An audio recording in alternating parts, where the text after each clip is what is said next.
today we are going to convert these numbers in number text.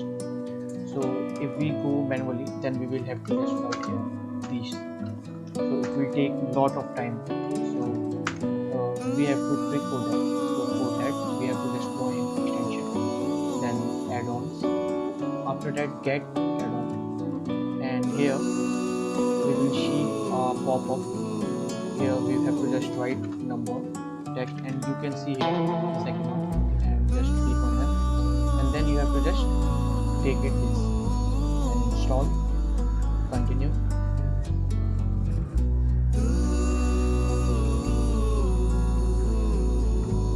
and see here it's done.